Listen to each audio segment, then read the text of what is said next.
साथियों, बीते दिनों मैं जहां जहां भी राजस्थान में गया, करीब करीब हर कोने में जाने को मौका मिला।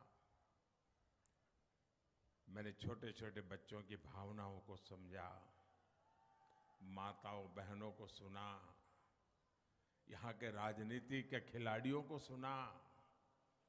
हर प्रकार से एक ही गूंज सुनाई देती थी, एक ही बात सुनाई देती है।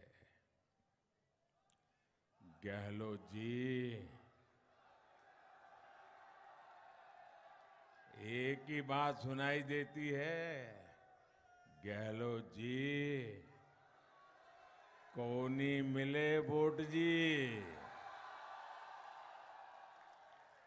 गहलोत जी, कोनी मिले वोट जी।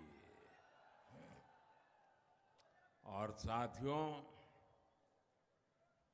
इस चुनाव की एक और खास बात है। राजस्थान के इस चुनाव में हमारी माताओं बहनों और बेटियों ने जिस प्रकार से भाजपा का झंडा उठा लिया है ना, वो काबिल-ए-दाद है जी।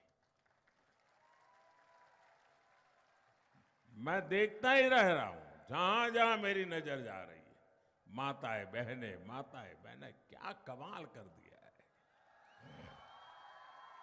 और ये मैंने पूरे राजस्थान में देखा है। राजस्थान की महिलाएं अब कांग्रेस सरकार को एक पल के लिए भी बर्दाश्त करने को तैयार नहीं है।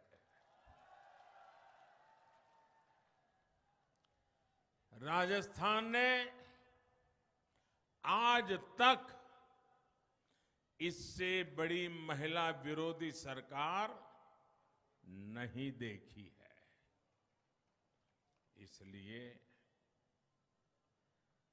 राजस्थान के जन जन ने कांग्रेस सरकार को उखाड़ फेंकने का संकल्प ले लिया है।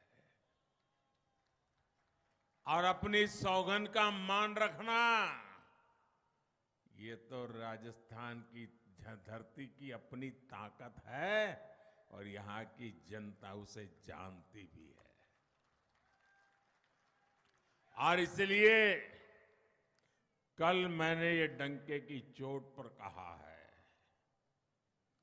राजस्थान में इस बार तो नहीं, कभी भी, ये शब्द मेरे याद रखना, देव उठी एकादशी को बोल रहा हूं, देवगढ़ में बोल रहा हूं। इस बार तो छोड़ दीजिए, अब राजस्थान में कभी भी गहलोत सरकार की वापसी नहीं होगी।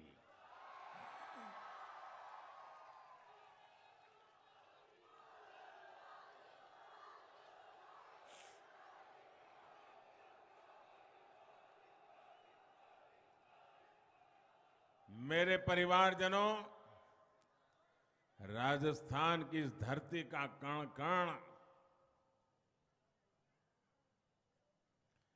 वीर वीरांगनाओं के शौर्य की गाथाओं से भरा पड़ा है जी। मगरा मेरवाड़ा का ये क्षेत्र तो महाराणा कुंभा, वीर शिरोमणि महाराणा प्रताप और हल्दी घाटी के गौरव की भूमि है। हम तो पन्ना धाय की वीरता और सूझबूझ की गाथाएं सुनकर बड़े हुए हैं। ऐसे राजस्थान को कांग्रेस सरकार ने माताओं बहनों बेटियों पर अत्याचार के मामले में नंबर 1 बना दिया। कांग्रेस के मुख्यमंत्री कहते हैं कि यहां बहनें बेटियां बलात्कार के रेप के झूठे मामले दर्ज कराती है। क्या कोई भी राजस्थान का व्यक्ति मुख्यमंत्री की इस बात से सहमत हो सकता है? माताएं बहनें कोई सहमत हो सकता है? क्या भारत की कोई भी बेटी, राजस्थान छोड़ दीजिए, क्या कभी भी पुलिस थाने में जाकर के अपने चरित्र पर झूठे आरोप लगाने का काम क्या कभी कर सकती है? अरे मेरा देश तो ऐसा है, चरित्र के लिए जौहर करने के लिए निकल पड़ने की माताओं बहनों की। आप मुझे बताइए, इससे बड़ा गंभीर कोई आरोप हमारे माताओं बहनों पर हो सकता है? क्या इससे बड़ा कोई गंभीर आरोप हमारे संस्कार पर हो सकता है? क्या कभी इससे बड़ा गंभीर आरोप हमारी संस्कृति पर हो सकता है?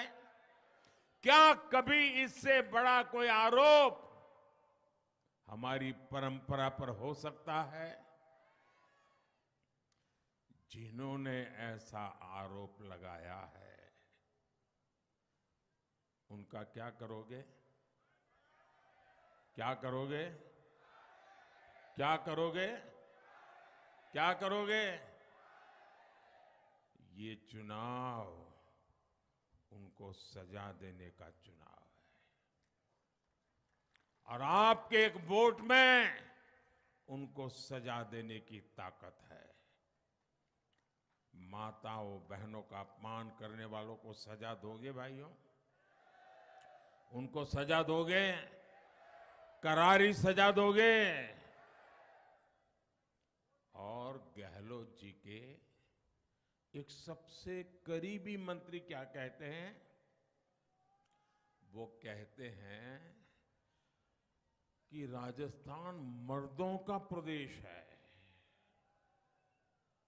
और इसलिए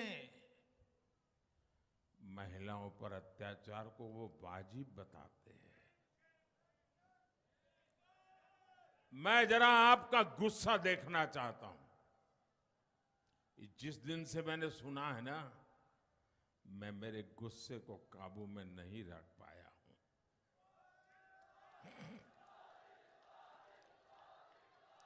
आप मुझे बताइए,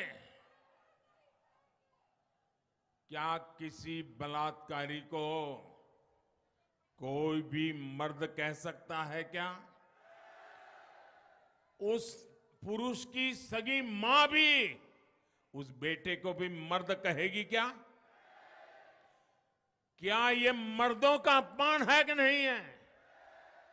ये हमारे देश की मर्दानगी का अपमान है कि नहीं है?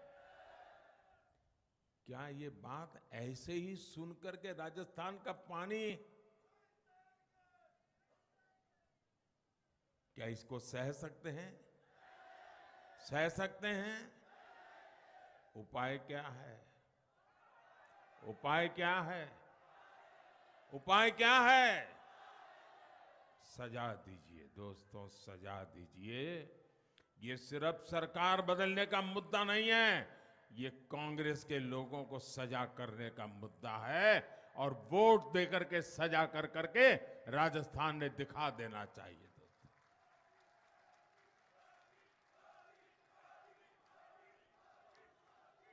कांग्रेस ने राजस्थान के पुरुषों पर कितना बड़ा कलंक लगा दिया है कि ऐसी कांग्रेस को आप लोग माफ कर सकते हैं क्या? साथियों, अगर माफ नहीं कर सकते तो आवाज में दम क्यों नहीं है? धूप लग रही है क्या? ना धूप लग रही है क्या? क्या कांग्रेस को माफ करोगे क्या? कांग्रेस को माफ करोगे क्या? ये गांव गांव जाके बताओगे क्या? हर पुरुष मैदान में आएगा क्या? जो अपने आप को मर्द मानता है वो मैदान में आएगा क्या?